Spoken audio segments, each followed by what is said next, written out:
One day, Thomas was at the quayside of a small village. Fish were being loaded into his cars. The work took a long time. The fishermen were using old equipment, and Thomas was worried. "I'm going to be late for Henry at the docks. He won't like this. Please hurry up." Thomas was rudely interrupted.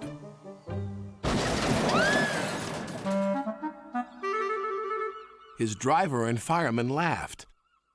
"Phew," sniffed Thomas. "What a pong!" He was glad when they were speeding along the beautiful coastal run.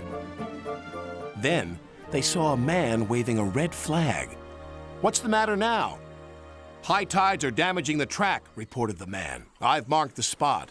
"We'll go and inspect," said the driver.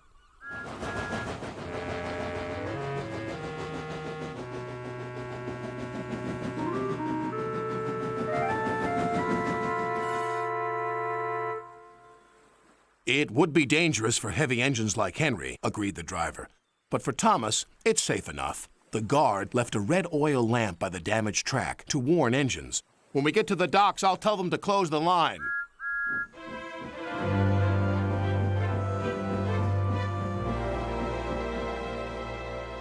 Henry was waiting for Thomas's cars.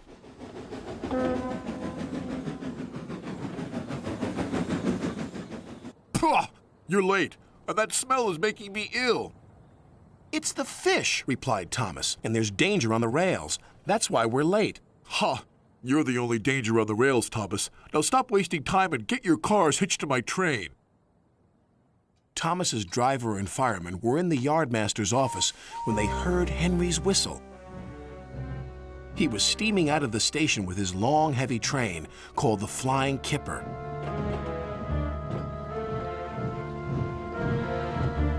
"What route is Henry taking tonight?" asked the driver. "The coastal run. It's the quickest." "But I told you," gasped the driver. "That's dangerous for a big engine like Henry." The yardmaster quickly phoned the signalman. Henry roared past the signal box. I'll soon make up for lost time. The signalman couldn't hear the warning. By the time he did, Henry was far away in a cloud of steam.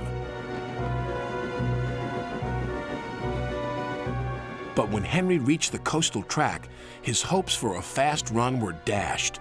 Fog floated everywhere. I can't see, cried Henry. Nor could his driver.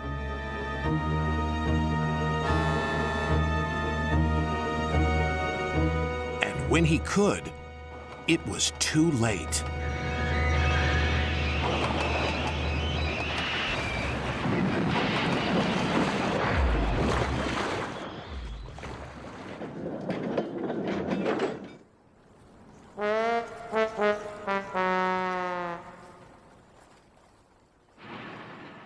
As soon as the tide was high enough, Henry was craned out of the water.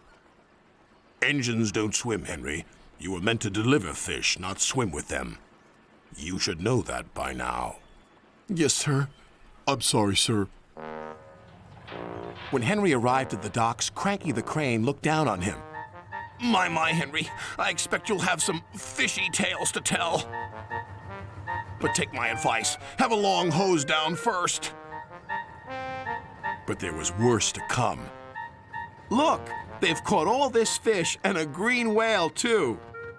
It's not a whale, it's a monster. Henry was most upset.